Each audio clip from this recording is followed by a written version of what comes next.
네, 트리플 악셀 간만에 보네요. 네. 네. 그 아사다 마오는 요새 뭐 하고 있는지도 모르겠고. 그러게요. 네, 그렇습니다.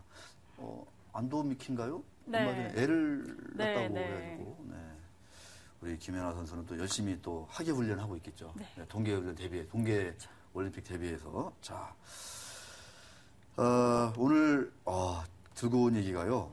이 네이버 얘기입니다. 자, 지금 딱 누르면 역시 제가 지금 가지고 있는 노트북도 초기 화면이 네이버로 설정이 되어 있습니다. 여기 보면은 진짜 참 검색어 보면 난리 나요. 뭐 네. 그냥 뭐 어제는 또 막 오늘 또 티아라 뭐 나경은 막 난리 납니다. 난리 나. 진짜 네이버가 이렇게 참 이렇게 정말 참 그러니까 질이 떨어지고 있다. 저는 그렇게 보거든요. 네. 그러니까 이 네이버를 이용하는 분들이 맨 무슨 검색어, 뭐 실시간 검색어 보면은 막 뭐 장윤정 정말 관심도 없는 장윤정을 봐야 하잖아요. 또 네, 이게 그렇죠. 참 너무 국민을 좀 뭐랄까 저질스럽게 만들고 있다. 이런 거를 참 네이버한테 저는 상당 부분 책임을 좀 묻고 싶어요. 그러니까 오히려 언론보다 더 막강한 영향력을 그러니까요. 미치고 있는 상황인데다가 이제 워낙 점유율이 크다 보니까 공룡 포털이라고도 요즘엔 부르는데 맞습니다. 이게 워낙 이제 독과점 상태가 쭉 유지가 되다 보니까 이제 정부에서 조금 칼을 빼들었습니다. 네.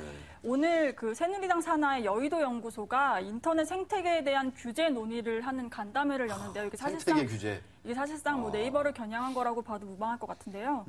이 전에 그 지난달 말에 노대래 공정위원장이 국회 경제정책포럼에서 인터넷 포털 네이버를 겨냥을 해서 IT 업계의 시장 지배적 사업자가 다른 그 군소업체 사업자를 직접 경쟁하면서 이제 제재하는 그런 방안들은 조금 문제가 있다, 감시하겠다 이런 입장을 밝혔습니다. 그래서 이제 새누리당도 오늘 여의도 연구소 주최로 이제 토론회를 열고 당 차원에서도 뭔가 법안을 마련하자 이런 입장인데요.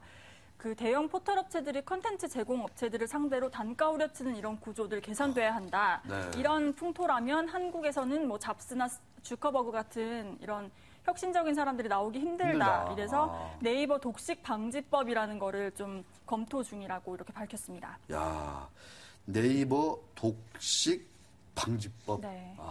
참 말 자체가 좀 험악하긴 한데 네네. 그만큼 좀 심각하다 이렇게 볼 수 있을 것 같습니다. 그러니까 사실 큰 문제가 이게 이제 사실상 이제 모든 이 인터넷 자원을 네이버가 사실 이렇게 쭉 빨아들이고 있잖아요. 네. 그죠? 네. 그래서 네이버를 거치지 않고서는 존재감을 인터넷상에서 드러내기가 참 어려워요. 네. 게다가 어렵습니다. 네이버가 이제 뭐 뉴스나 이런 검색 서비스만 하고 있는 것이 아니라 웹툰, 심지어 부동산 서비스까지 하고 있는 상황이기 때문에 이 인터넷 생태계 전반에 걸쳐서 독과점을 유지하고 있는 상황인데요. 네, 자 포털 업체 있잖아요. 네. 지금까지 이렇게 지금 이제 독과점을 좀 막자 이런 얘기가 지금 논의가 진행되고 있는데 지금까지 좀 이규찬 기자도 몇 번 얘기를 했던 것 같고 어떤 논의들이 좀 이렇게 쭉 진행돼 왔는지 한번 좀 짧게나마 정리를 네. 좀 해주실 필요가 있을 것 같아요. 그동안에 계속해서 이 네이버를 운영하는 NHN을 시장 지배적 사업자로 규정하자는 움직임을 꾸준하게 있었습니다. 그런데 새 정부에 들어서면서 조금 움직임이 빨라지고 있는 모습인데요. 국회에서는 통신시장 경쟁 상황 평가를 포털 검색 사업자까지 확대하자. 다시 말하면 지금 이통시장의 점유율 1위는 SK텔레콤입니다. 50% 넘게 점유하고 있는데 SK텔레콤 같은 경우에는 시장 지배적 사업자로 선정이 돼서 정부의 규제를 받고 있습니다. 이처럼 네이버도 정부 규제 하에 두자 이제 이런 내용인데요. 아까 제가 독과점 상태라고 말씀을 드렸지만 네이버의 시장 점유율이 어느 정도냐면 유선 인터넷 검색은 73%, 무선은 74%까지 독점하고 있는 상황입니다. 참. 미친 그 점유율이군요. 미친 점유율. 네.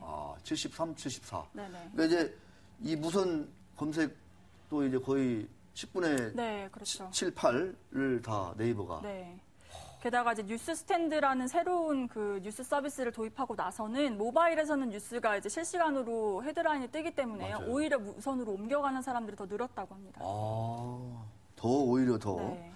영향력이 커지고 있다. 이런 말씀이신데. 자, 공룡 포털. 이제 네이버의 입장. 아니, 우리가 독점하려고 한 게 있냐. 시장이 이렇게 굴러간 건데, 우리도 어쩌란 말이냐. 현대기아차는 그러면 지금 자동차 시장 여기도 거의 한 80% 70% 이상 먹는데 네, 네. 고기는 독점 아니냐 뭐 이런 얘기를 할 그렇죠. 것도 같은데 공식 입장이라든가 우리 이남희 기자가 좀 이렇게 취재해본 입장이 어떻습니까? NHN의 공식 입장은 이 독과점 상태, 예를 들어 70%가 넘는 이런 점유율은 소비자의 선택이다. 그러니까 이렇게 얘기를 했습니다. 야. 한마디로 좀 억울하다는 입장인데요. 소비자의 선택이다. NHN은 이제 웹툰이나 말씀드린 것처럼 웹소설, 뭐 부동산까지 이제 사업을 넓히면서 해당 시장을 오히려 키우고 좀 불투명했던 부동산 정보 제공 시장 같은 경우에는 오히려 조금 더 정화시킨 효과를 가져왔다. 이렇게 주장하고 있습니다. 정화시켰다. 네. 그렇습니다. 사실은 이제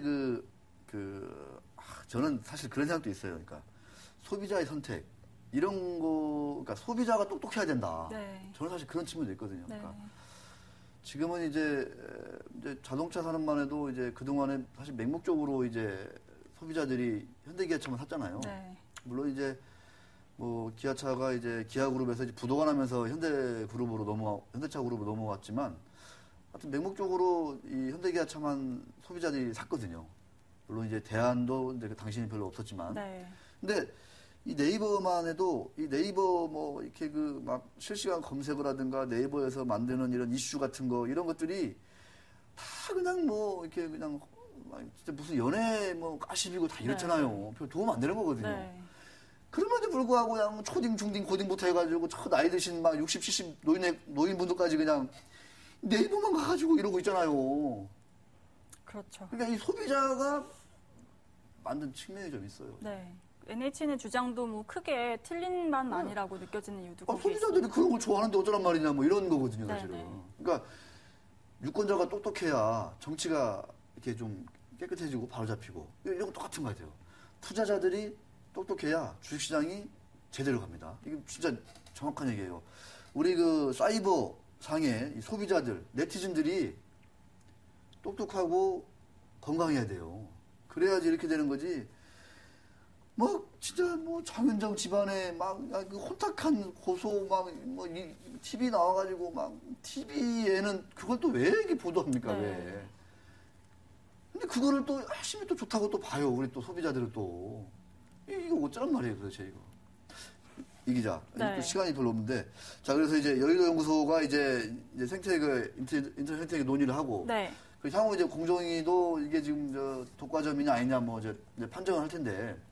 어떻습니까? 좀 이 문제는 그렇지만 분명히 있어 보여요.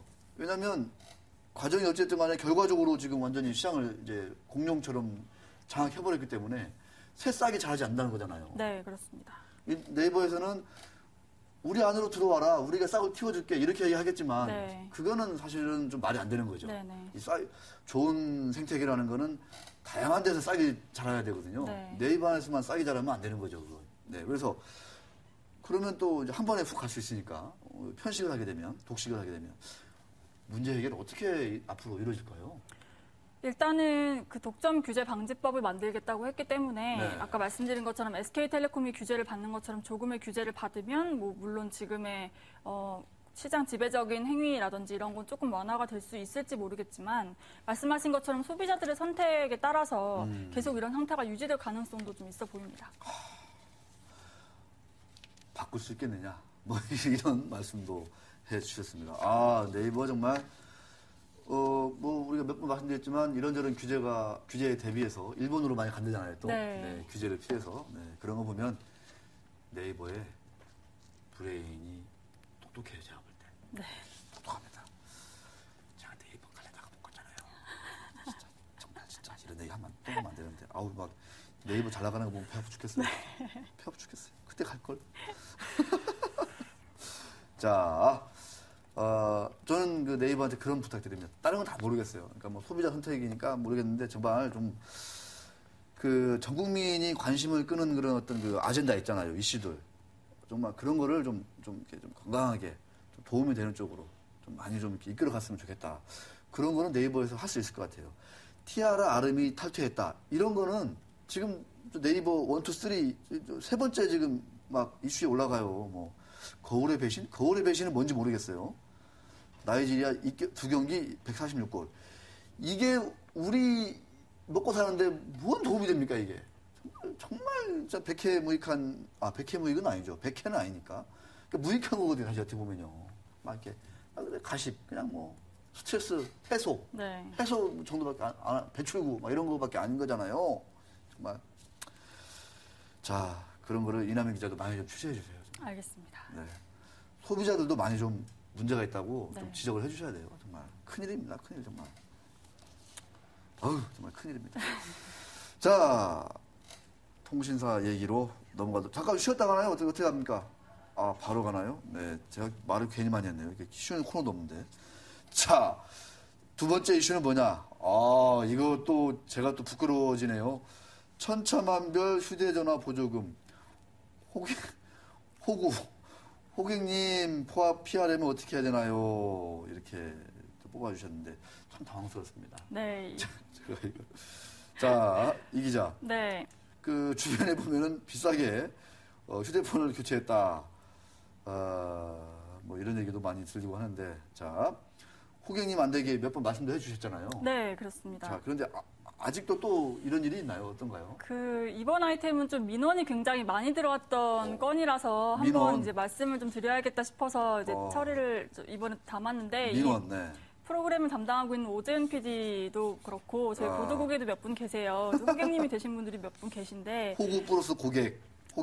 네. 포털 사이트에도 고객들이 정확한 현명한 판단하는 게 중요하겠지만 이 통신 시장도 마찬가지입니다. 너무 많은 분들이 이제 이 통시장 구조를 잘 모르시다 보니까 단말기 구매하실 때 많이 속아서 사시는 경우들이 많은데 호객님이라는 말은 뭐 다들 잘 아시다시피 호구와 고객님의 합성어입니다. 이런 얘기가 나올 정도니까 뭐 어느 정도인지 대충 짐작을 하실 텐데 보통 이제 판매점에 가서 제일 먼저 물어보시는 거는 가격이 얼마냐 이렇게 물어보실 텐데요. 보통의 경우는 단말기 뭐 거의 공짜다, 부담금 없이 가져가실 수 있으십니다 이렇게 말씀하시는데 진짜 그런지 한번 보겠습니다. 네. 69,000원짜리 LTE 요금제가 가장 기본이기 때문에 이 요금제를 좀 중심으로 보면 36개월 약정으로 최신 단말기를 사면 매달 25,000원 정도가 추가 부담이 되고 여기에 18,000원의 요금 할인이 됩니다. 이렇게 얘기를 합니다. 이게 한다. 그러니까 이제 이렇게 하시면 실 부담금은 10,000원도 안 되세요. 뭐 이런 식으로 판매를 유도하는데 실제 부담금은 어떤지 보시죠. 네. 36개월씩 25,000원 부담하면 90만 원입니다. 지금 보통의 단말기들이 대부분 80만 원 후반에서 90만 원 초반인 걸 감안했을 때 출고가 그대로 다 지불하시는 건데 이게 달에 뭐 10,000원도 안 됩니다. 이렇게 얘기를 하니까 공짜로 사는 것 같이 보이죠. 그래서 이런 함정에 많이들 빠지시는데요. 말씀드린 것처럼 뭐 요금 할인이다, 뭐 할부 이자다 이런 말들을 계속 섞어서 설명을 하기 때문에 매월 얼마만 부담하면 됩니다. 이 말에 사실은 속으시는 겁니다. 자, 이자까지 합치면은 무려 93만 원. 네. 제가 좀 속아가지고 저거 네. 어떻게 해야 되나요? 자, 그러면 이자까지 포함하니까 그러니까 보통 우리가 69,000원에 뭐 이게 뭐 요금 할인 됩니다. 네, 뭐 이런 거지. 이용 요금 할인 됩니다. 네. 이러니까 뭐 실제로 10,000원도 안 됩니다. 이렇게 네, 하잖아요. 네, 네, 네. 근데 실제로 보면은 완전 호구라는 거잖아요. 그렇죠. 이게. 전형적인 호구. 정말. 근데 왜 저도 그렇고 왜 이렇게 속을까요? 일단 판매점에 가시면 거기서 막 계산기를 막 두들기면서 요금 할인은 얼마고 할부 원금은 얼마고 24개월로 얼마 요금제를 쓰시면 얼마입니다 하면 달에 얼마입니다만 들리거든요. 맞아요. 사실 69,000원 요금제에서 뭐 한 8만 원 정도 부담하시면 됩니다는 8만 원 정도면 뭐 한 달에 뭐 그 정도면 괜찮지라고 생각하시기 때문인데 이게 약정이 보통 2년 내지 3년이라는 걸 감안을 하셨을 때는 굉장히 큰 부담인 거죠. 2년 내지 3년. 제가 진짜 계산기에 속은 것 같아요. 계산기. 네. 전화 받고 가서 다다다다다. 네. 계산기. 자, 그러면 이제 뭘 어떻게 해야 우리 오재은 PD와 같은 억울한 사례가 발생하지 않는지 좀 같이 가르쳐 주시죠. 일단은 한 단어만 명심하시면 한 됩니다. 단어. 할부 원금이라는 단어가 있어요. 네, 할부 원금. 할부 원금이 얼마입니까? 이것만 물어보시면 보통의 경우에는 이제 얼마라고 이야기를 해주고 그 금액이 실제 부담하셔야 하는 단말기 값이라고 생각하시면 됩니다. 할부 원금. 할부 원금이라는 게 뭐냐면요.